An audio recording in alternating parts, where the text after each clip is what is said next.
voltando nessa questão dos paradigmas, novos paradigmas, hoje a gente tem estudado muito e a literatura é muito rica nisso, principalmente literatura internacional, em vários aspectos. Por exemplo, eu falei da tireoide, que é uma questão assim incondicional. Muito Observar a interessante. tireoide, porque a tireoide ela é uma glândula extremamente sensível a estresse. E hoje a gente vive um mundo estressado, um mundo ansioso.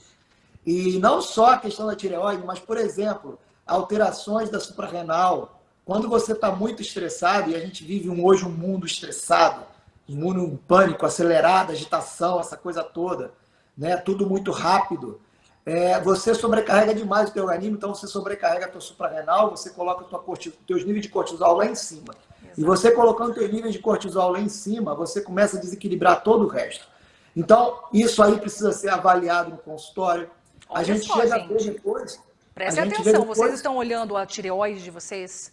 Tireoide, suprarrenais, produz muito então, assim, a cortisol. suprarrenal, às vezes você vai dosar o cortisol da pessoa, o cortisol dela já passou daquele estágio de estar muito alto, a suprarrenal dela já está fadigada, então os níveis de cortisol estão lá no pé, está lá baixo pra caramba. Como que uma pessoa dessa vai ter energia se o cortisol dela está lá no pé? Exatamente. Então, assim, deficiência de hormônio da tireoide, principalmente o T3, cortisol muito desequilibrado, para cima ou para baixo. Alteração nos níveis de insulina do corpo, em que a pessoa ela começa a desenvolver o que a gente chama de resistência à insulina. Normalmente essa pessoa está acima do peso, está obesa.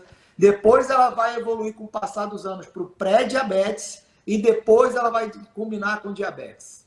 Com todos os riscos que o diabetes envolve. O diabetes é uma doença silenciosa que atinge as artérias, que é o tubo que leva o sangue, né? É o sistema tubular que leva o sangue para os órgãos, com nutrientes e oxigênio.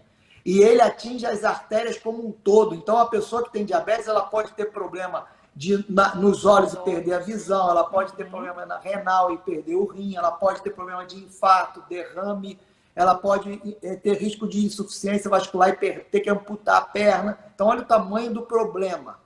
Exatamente. Né? Além da questão do diabetes, outra coisa que se fala muito na modernidade, que se estuda muito, e o foco hoje está nisso, é a bola da vez, Leila, que é o intestino. Hoje sabe-se da importância do intestino como segundo cérebro. Exatamente. E as pessoas, quando elas estão estressadas, ansiosas ou depressivas, muitas vezes o problema não está no cérebro, está no intestino. Você tem que olhar com atenção para o intestino, corrigir essa desbiose, essa inflamação do intestino. A gente fala muito na medicina hoje de inflamação crônica silenciosa, que é o que está por trás da maioria dessas doenças crônicas. Então, hoje sabe-se que o Alzheimer, por exemplo, as doenças osteoarticulares, as doenças cardiovasculares, as doenças do trato digestivo, tudo isso, o próprio câncer, tudo isso começou com uma coisa chamada inflamação crônica silenciosa e estresse oxidativo, que acontece a nível celular. É como se você machucasse e inflamasse as tuas células diariamente.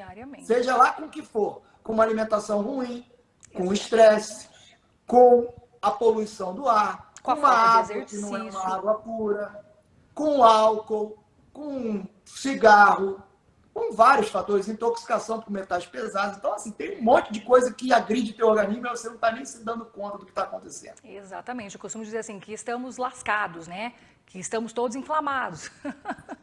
E eu acho, inclusive, que isso prejudicou ainda mais as pessoas nessa pandemia. Porque elas tiveram quadros mais graves porque estavam inflamadas, sem saber, na verdade. Não é? Exatamente, exatamente. E o que acontece, Leila? A pandemia, ela gerou um estresse agudo, muito acentuado. Então, tudo que eu falei é como se você multiplicasse por 10 e colocasse no organismo, de forma muito acentuada e aguda.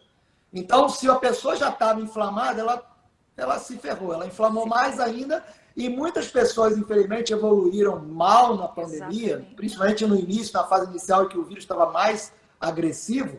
Infelizmente, elas evoluíram mal e às vezes até para óbito. Por quê? Porque já estavam muito doentes, já estavam com esse desequilíbrio muito acentuado.